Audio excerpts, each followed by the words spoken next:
E é para dizer que azul é azul, rosa é rosa.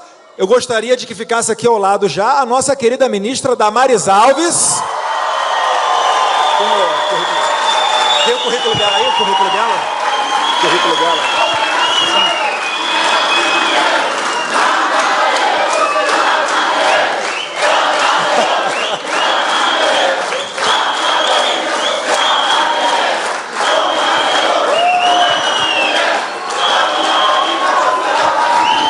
Deixa eu apresentar a moça, gente. A ministra da Mulher, da Família e dos Direitos Humanos do governo Bolsonaro, formada em Direito e Pedagogia.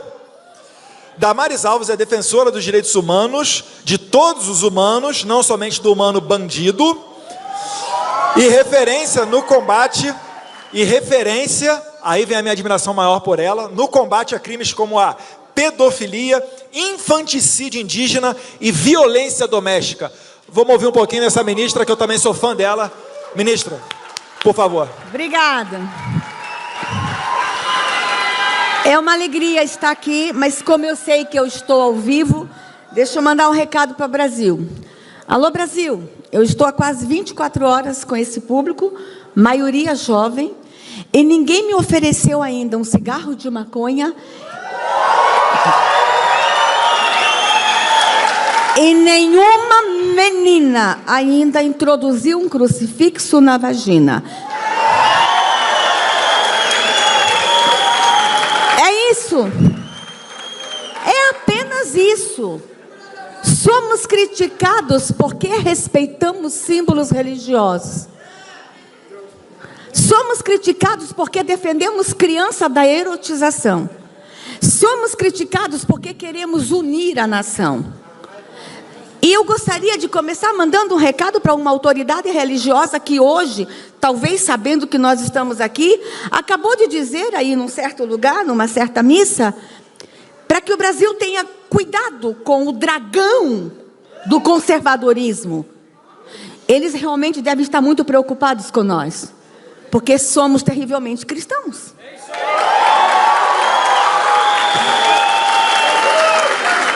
E essa liderança ainda disse que a direita é violenta.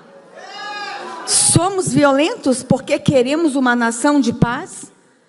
Confesso que a cada dia eu me assusto da forma como eles estão nos vendo.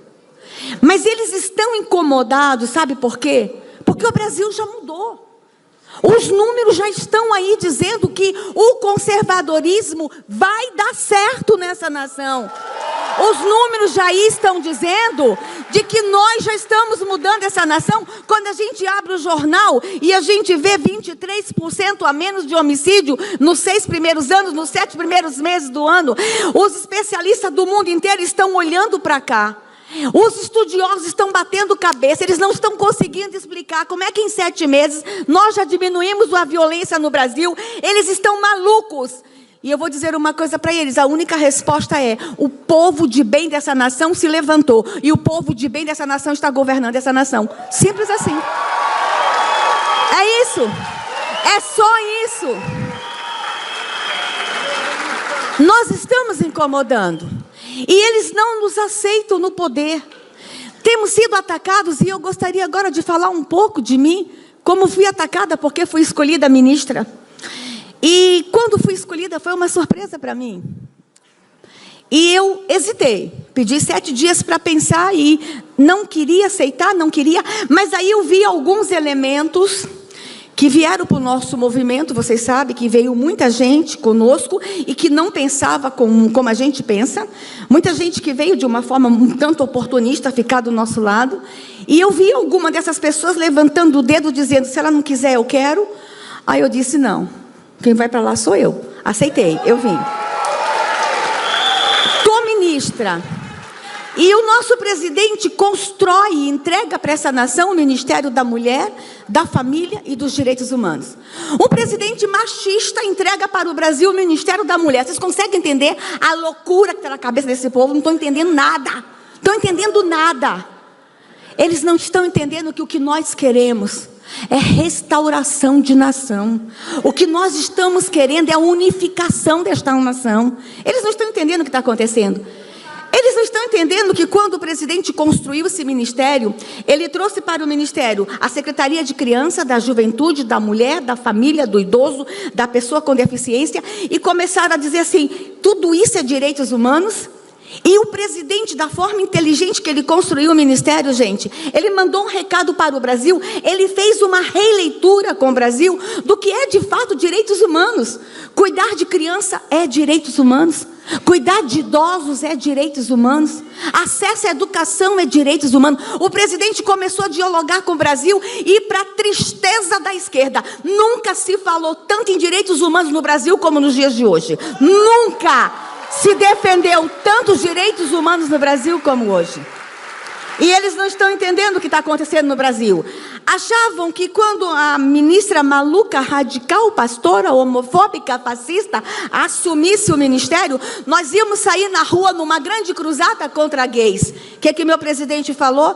Tem um departamento de gay no seu ministério, deixa lá e vamos mostrar para o Brasil como é que se cuida de gay nesta nação. Respeitando eles, mas sem fazer a promoção, protegendo sem fazer promoção. Estamos fazendo isso, estamos protegendo todos nessa nação. Estamos enfrentando a violência contra todos, contra a mulher, contra a criança, contra a gay, contra a índio, contra a quilombola. Estamos protegendo todos.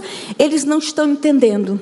Achava que no segundo dia de governo, nós estaríamos na rua, batendo em negros, matando homossexuais, estaríamos na rua pedindo o fim de todas as leis de proteção à mulher. E o que acontece? O presidente machista, só esse ano, já sancionou 6 leis de proteção à mulher. Chora a esquerda. Chora. E é isso. É isso. Eles estão começando a ver resultados e estão incomodados porque apostaram no fracasso dessa nação, apostaram no fracasso, apostaram na violação de direitos e temos um presidente dizendo, nenhum direito será violado e ninguém ficará para trás. E ninguém está ficando para trás neste governo. Simples assim. Aí vocês falam assim, e aí, ministra? Conseguimos? Já chegamos onde queríamos? Acabou? Não. E eu vou pedir permissão, o tema que foi dado para mim aqui era para falar sobre o meu ministério. Eu não vou falar, vocês vão lá no site, vocês vão ver tudo que nós estamos fazendo. Não vou falar, eu não posso perder a oportunidade. Eu estou no evento que eu mais esperei nos últimos 20 anos. Eu estou no mais espetacular evento dos últimos anos. Eu estou no evento que eu tenho certeza que a partir deste evento é um divisor de águas no Brasil, é um divisor de águas para o movimento conservador, e eu não posso perder essa minha oportunidade de conversar com o segmento, de conversar com os conservadores. Estamos no poder. E eles precisam aceitar isso, porque aceitar dói menos. E, gente, é o processo da democracia, é a alternância de poder. Eles não aceitam que o que aconteceu no Brasil foi democracia, a alternância do poder. Eles estavam no poder, agora somos nós. Nos deixem trabalhar, por favor. É só isso que a gente quer. Se a gente não der certo, tire a gente daqui 4 anos, mas vou mandar um recado, isso aqui vai dar tão certo, que vamos ficar 4, 8, 12, 20, porque o Brasil está vendo o que é cuidar de nação.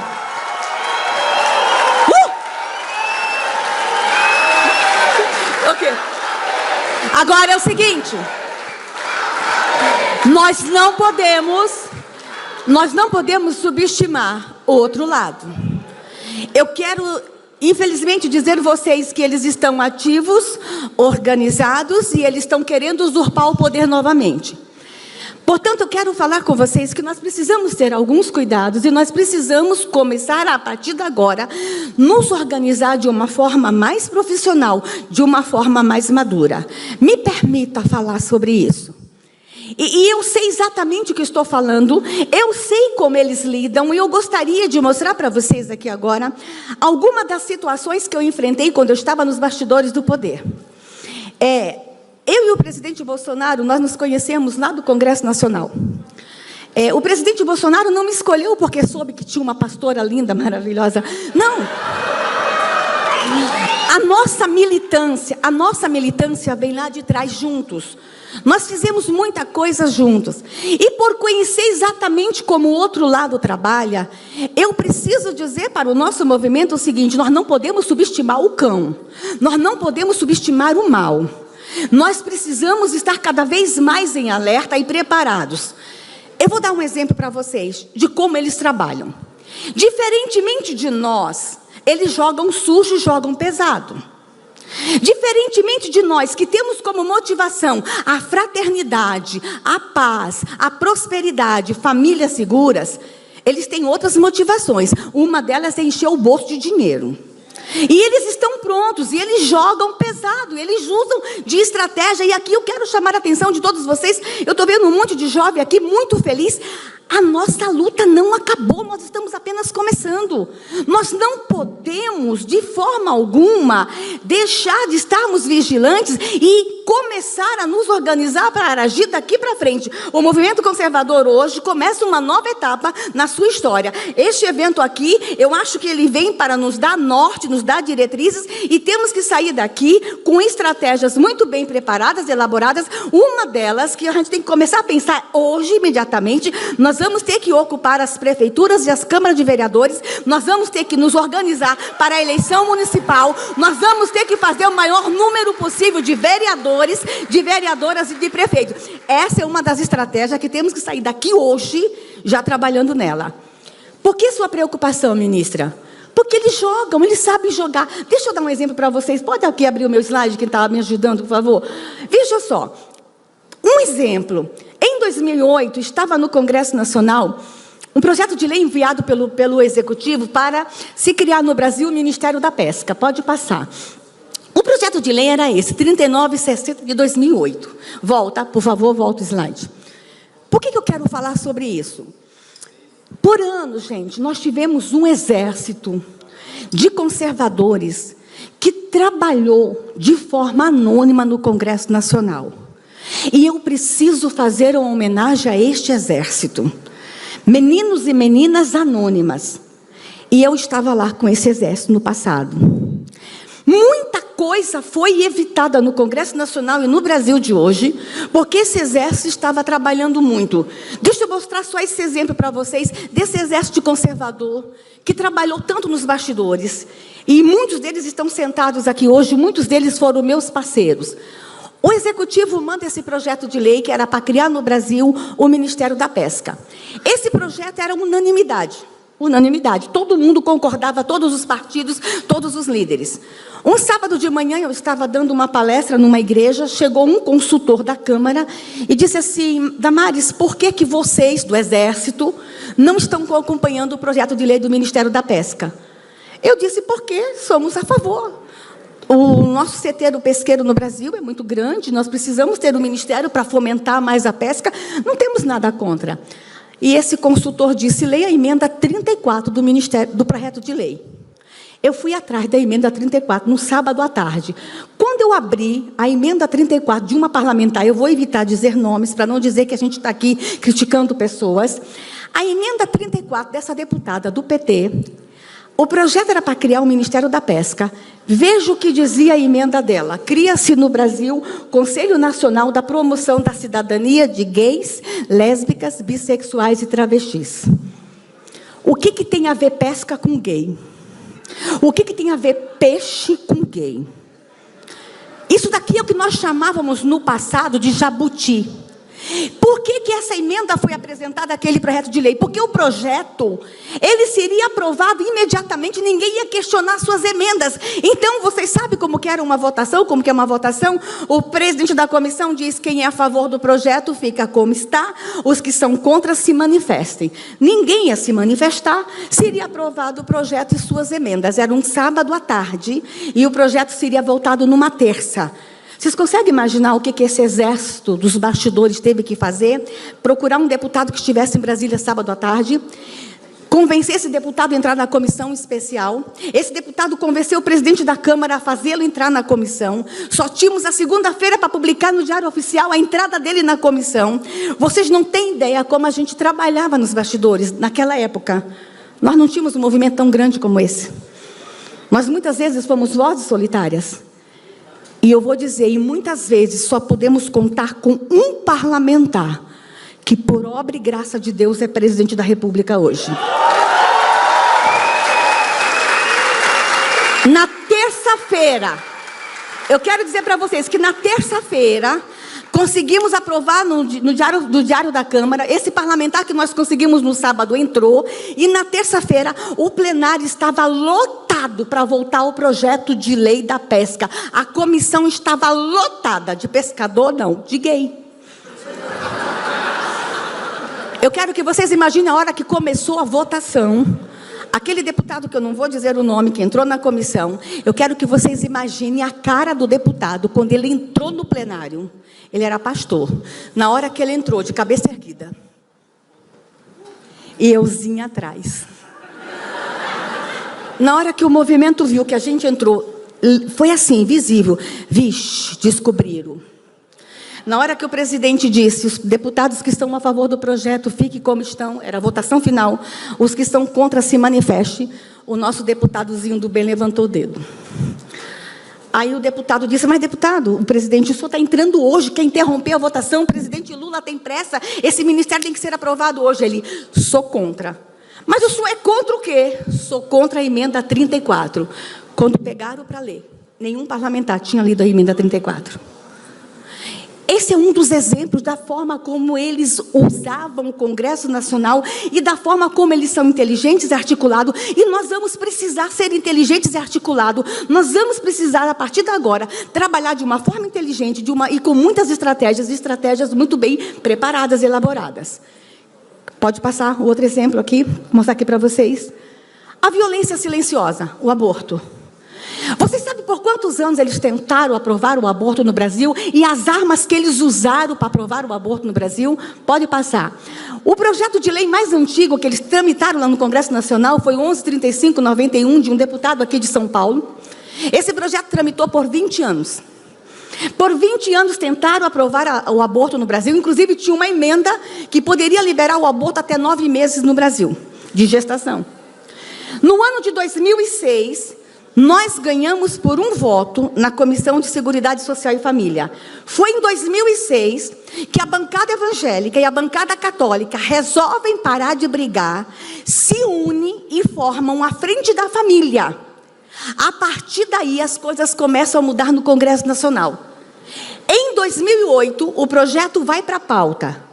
E só tinha 37 deputados na hora da votação no plenário. 2006 a gente ganha por um voto. 2008, 37 deputados presentes. Na hora da votação, 4 deputados do PT vão para fora. E que abre o painel, a gente ganhou de 33-0. Por que eu estou falando isso? Foi quando a bancada evangélica e a bancada católica se unem para fazer o enfrentamento e começaram a usar de estratégia. Que estratégia, ministra? Vou dizer aqui uma para vocês. Teve um dia que ia ter um requerimento de votação do projeto e a gente precisava ter menos 5 deputados no plenário. Sabe o que o Exército Silencioso fez? Nós convencemos os chefes de gabinete desses 5 deputados. Ninguém está gravando não, né?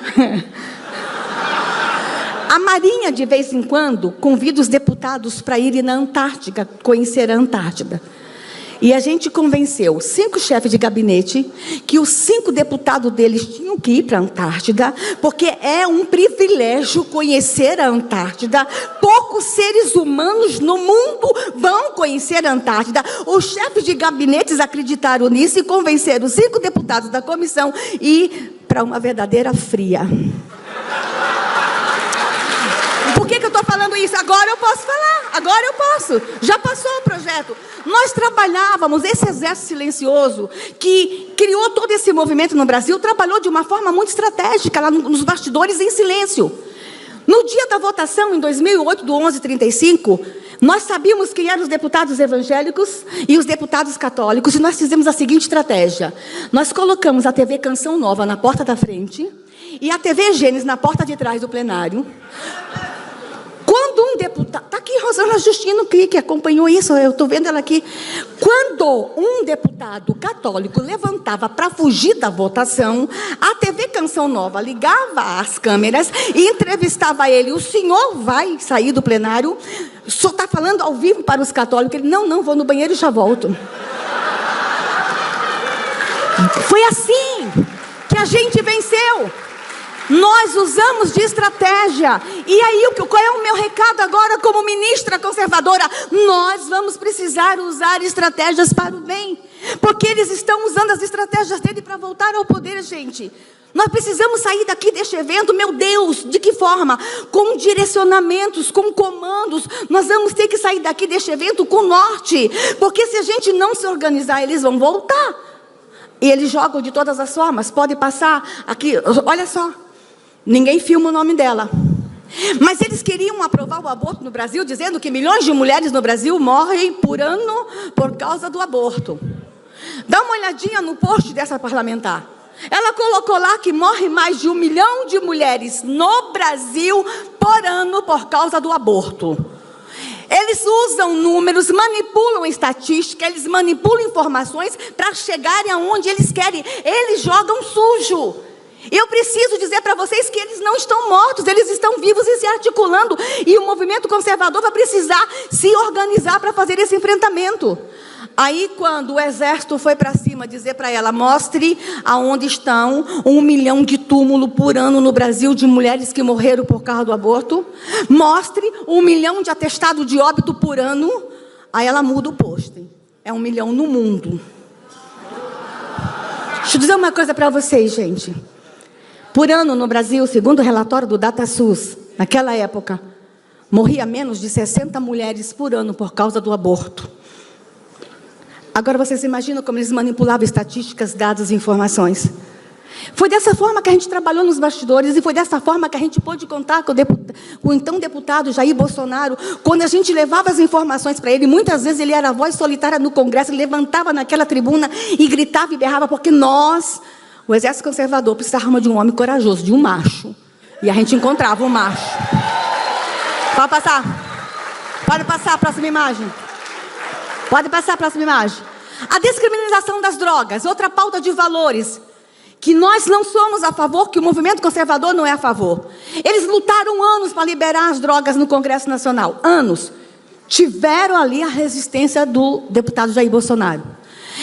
Eram tantas propostas, por exemplo, em um ano nós tínhamos, a próxima imagem, por favor, em um ano nós tínhamos no Congresso Nacional 2 propostas no Senado para liberar a maconha, 2 tramitando no Senado, pode passar, e 2 tramitando na Câmara. Eu não vou dizer o autor desse projeto de lei aqui, o 7270 de 2014, porque ele não me ama. Mas eu quero lembrar vocês que 2014 foi ano de eleição, projeto eleitoreiro. Olha o que diz esse projeto, pode passar. No artigo 7º do projeto de lei dele, dizia o seguinte, que cada pessoa poderia plantar 12 pezinhos de maconha em casa, 6 maduros e 6 verdes. Aí todo mundo achava que ele queria só liberar maconha, paz e amor, beleza. Não. Não leram o artigo, pode passar, 21 do projeto de lei dele. Olha o que estava escrito no artigo 21.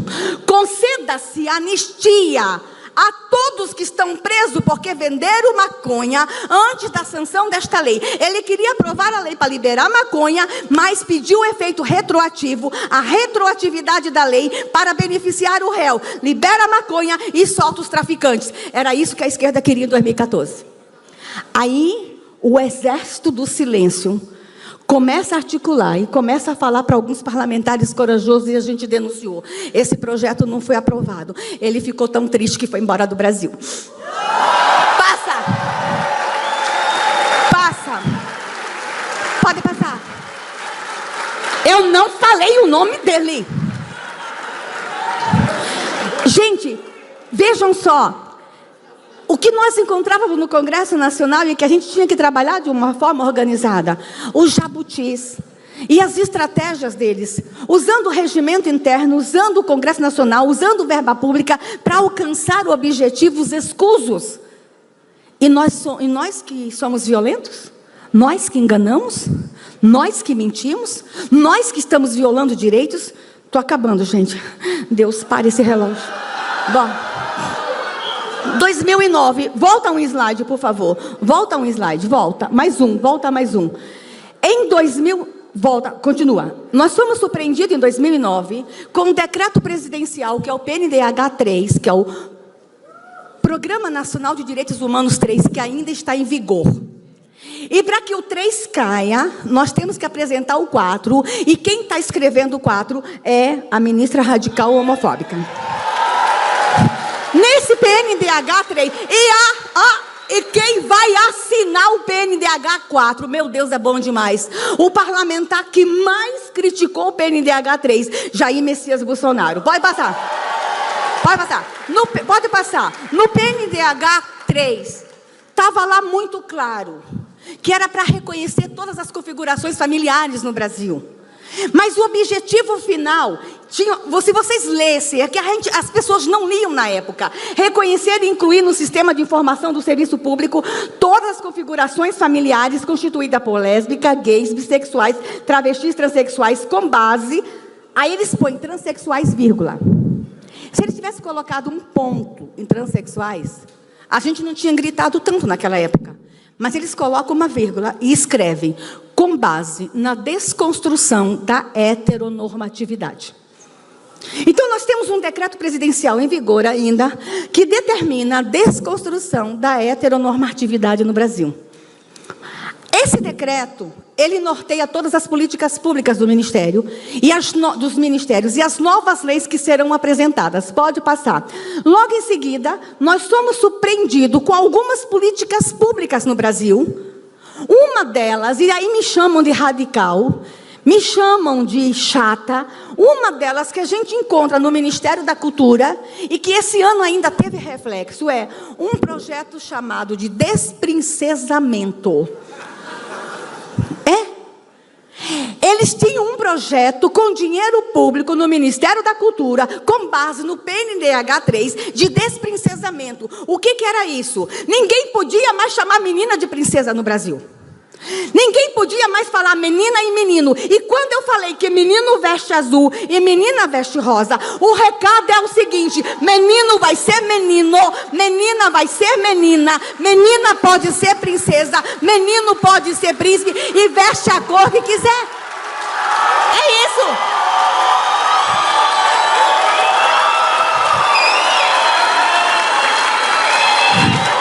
Olha aqui.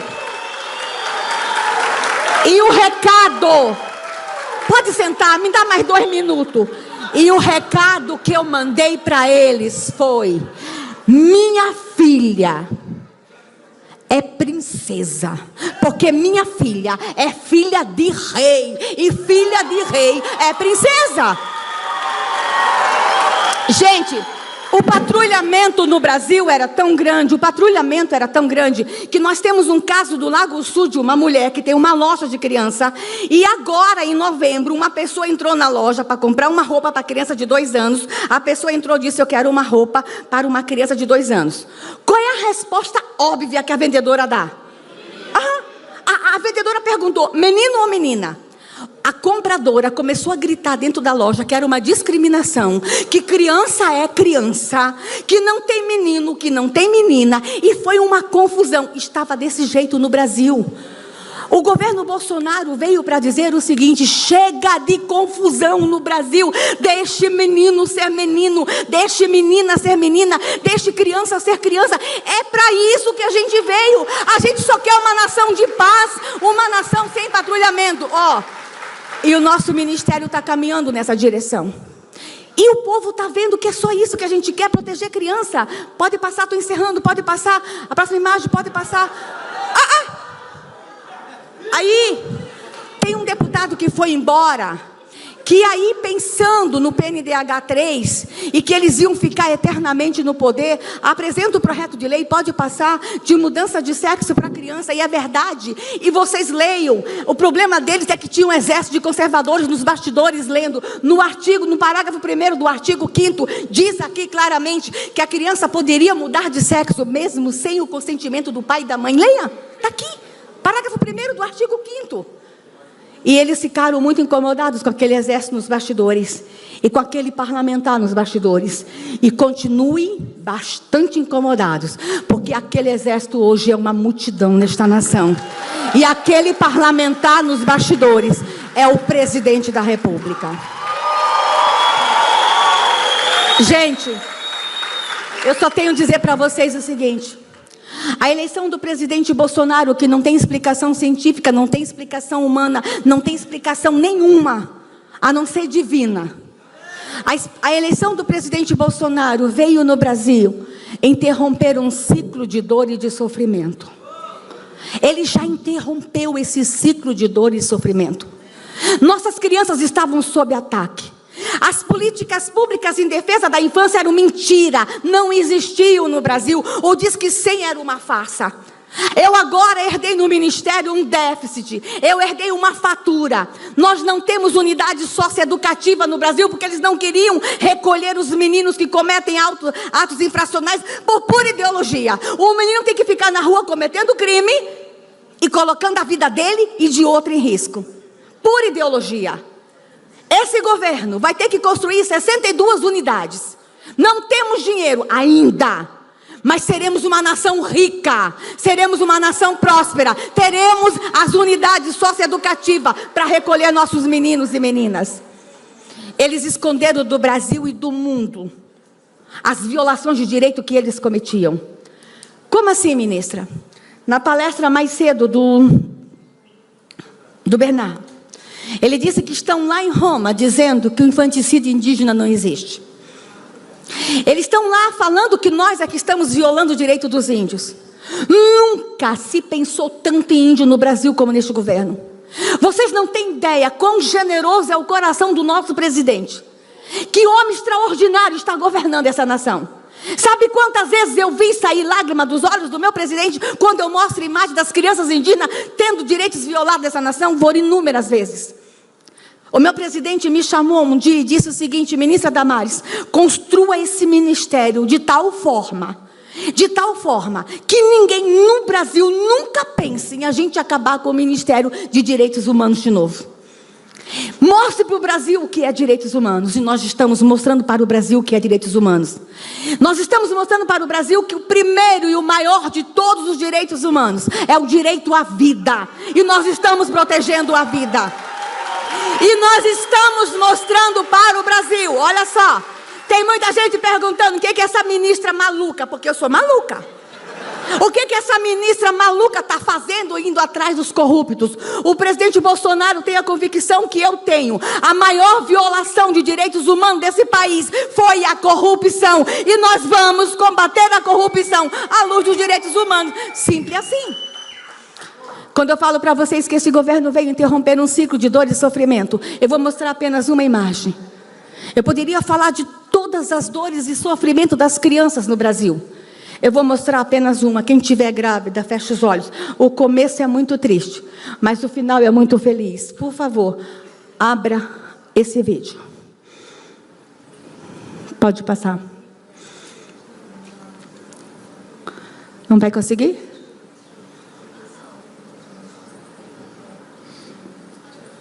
Não está rodando? Volta. Volta a sua primeira imagem. Há um ano atrás, quando a gente estava ainda no processo de eleição, na cidade de Canarana, em Mato Grosso do Sul. Desculpa, Mato Grosso. Uma criança, após o nascimento, foi enterrada viva. A imagem era essa. Quem é essa criança? Uma menina da etnia Camaiurá do Xingu. Por que essa criança foi enterrada viva? Porque era filha de mãe solteira. Esconderam de nós brasileiros por muitos anos que nós temos povos no Brasil ainda que em nome da cultura matam suas crianças. E essa imagem aqui não foi produzida pela ministra maluca, homofóbica, fascista. Essa imagem aqui foi produzida pela Polícia Militar de Canarana. A Polícia Militar recebeu um recado que tinha índias gritando na casa ao lado, dentro de Canarana. O que aconteceu nesse episódio? Essa família já morava há 10 anos na cidade. A adolescente tinha 16 anos, estava grávida, queria o bebê, fez o pré-natal. E na hora do parto, a avó dela, bisavó da nenê, sai da aldeia para fazer o ritual na cidade, em Canarana. Se este caso aconteceu em Canarana, dentro da cidade, vocês imaginam o que estava acontecendo nas aldeias do Brasil? Em torno de 40 povos no Brasil ainda matam suas crianças quando nascem filhas de mãe solteira, quando nascem gêmeas, quando nascem com qualquer deficiência física e mental. E o povo que estava aí no poder dizia: a gente não pode salvar essas crianças porque é cultura. Hipócritas. Enquanto deixarmos os índios matarem suas crianças, eles serão um povo reduzido, pequeno. É isso que eles queriam, um povo triste, reduzido e pequeno. Quando uma mãe enterra uma criança viva, eu preciso falar sobre isso, porque o ritual é feito pela mãe. Vocês conseguem imaginar a dor de uma mãe que descobre que seu filhinho de 1 ano é surdo e o pajé, em nome da cultura, manda ela enterrar ele vivo? Essa mãe nunca mais é a mesma. O que estava acontecendo no Brasil eram mulheres tristes, deprimidas, porque tinham que enterrar os seus filhos. E eu vou dizer uma coisa: quando enterra essas crianças, elas não morrem na hora, elas choram debaixo da terra. Curumins no Brasil chorando debaixo da terra. E quem estava no poder dizia: vocês não podem fazer nada porque é cultura. E o índio pedindo socorro, porque o índio ama seus filhos. Os nossos povos amam desesperadamente suas crianças. Mas a esquerda que estava no poder dizia que o único direito do índio era a terra, que o único direito do índio era a demarcação. E crianças morrendo nessa nação. Os curumins gemeram nessa terra. Mas o Deus dos curumins se chama Tupã. Tupã ouviu o clamor dos curumins. E Tupã disse: chega. E Tupã fez presidente da República um homem que ama curumim, um homem que respeita os povos indígenas, um homem que veio para mudar essa nação. Aí eles estão lá agora, lá no sínodo, dizendo que nós é que violamos o direito dos índios. Este governo veio para proteger todos. Este governo veio para proteger curumins. Este governo veio para proteger índios. Este governo veio para a garantia de direitos e direitos para todos. A imagem é forte, mas saiam daqui com uma certeza: a eleição de Bolsonaro interrompeu no Brasil um ciclo de sofrimento e dor. Mas não é só interromper, nós precisamos continuar isso. Não foi só eleger Bolsonaro, conservadores. Nós precisamos continuar esse grande trabalho, que a gente não vai conseguir em 4 anos. Ah, vocês já estão falando em reeleição? Eu vou precisar de pelo menos 12 anos para mudar o Brasil. Eu estou falando em reeleição, sim. Se o presidente não quer, se ele não quer ser presidente mais, eu estou falando em nome dos conservadores. Deus vai ter que levantar um outro conservador. Nós não vamos mais suportar. Nós não vamos mais suportar nessa nação ser governada por sanguinários e violadores de direitos, que é a esquerda, não é a direita. Eu encerro. Peraí. 1 minuto. Eu encerro. Dizendo para vocês que o presidente Bolsonaro tem um time forte. O presidente Bolsonaro escolheu homens e mulheres, 2 lindas, extraordinárias, para ajudá-lo a governar esta nação. Mas eu quero que vocês saibam, gente, que não está fácil para nós. Não está nada fácil. Vocês não sabem o preço que nós, ministros, estamos pagando. O preço que o presidente Bolsonaro paga, vocês veem toda hora, vocês veem todo dia. Inclusive, a vida dele teve risco. Todos nós estamos pagando um preço. E eu quero falar do preço que eu paguei. Foram cruéis comigo. Não será em vão. Foram muito malvados comigo. Não respeitaram a minha história. Não respeitaram a minha dor. Riram de mim. Riram quando eu tive a coragem de dizer para o Brasil que eu fui abusada sexualmente. Riram quando eu tive a coragem de dizer que nós somos milhões de mulheres no Brasil sobreviventes da pedofilia. E por que eu tive que dizer? Porque pegaram um vídeo meu, em que eu estava dentro da minha igreja falando que eu vi Jesus no pé de goiaba. Olha só, gente, eu sei o que eu vi. Eu sei o que eu vi naquele pé de goiaba. Alguns vê fada, outros vê duende, outros vê até unicórnio. Inclusive os que riram de mim, o que escreveram matéria contra mim no Natal, pegam seus filhinhos para ir no shopping ver Papai Noel. Papai Noel pode, Jesus não pode. Eles pegam seus filhinhos e compram um ovo de Páscoa, ainda fala que foi um coelhinho que botou ovo de Páscoa. Coelhinho de Páscoa pode, Jesus não pode. Eu sei o que eu vi naquele pé de goiaba. Eu era uma menina brasileira vítima da dor e do sofrimento, como milhões de meninas da minha idade. Estava querendo morrer em cima de um pé de goiaba.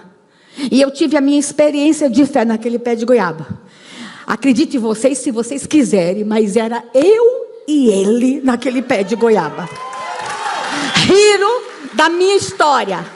Virei a ministra maluca, virei a ministra do pé de goiaba, virei a ministra do azul e rosa. Me perseguiram, tentaram me desqualificar. Depois foram para cima da minha filha. Agora são ameaças de morte. Já colecionadas 179 ameaças de morte. Estamos pagando o nosso preço.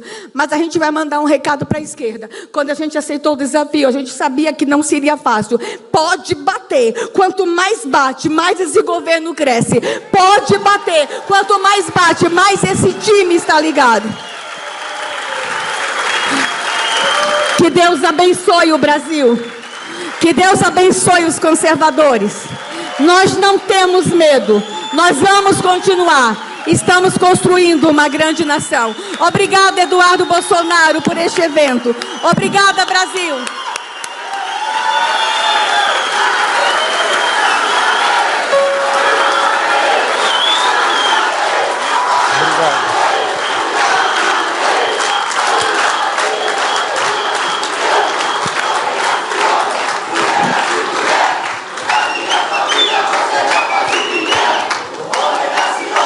Mulher nasce mulher.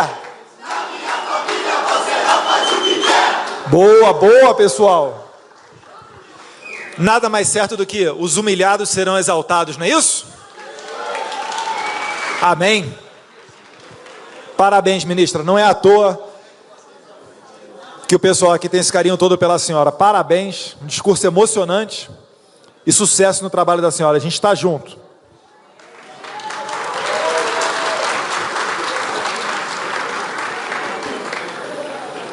E já que a gente é forte na rede social, para quem não sabe, o Twitter da ministra Damares é Damares Alves. Quem quiser entrar lá, retweetar, compartilhar as ideias dela. E quando vier alguma esquerdinha, metido a intelectualoide, chega lá e fazer um meme. Faz meme. Você faz meme também?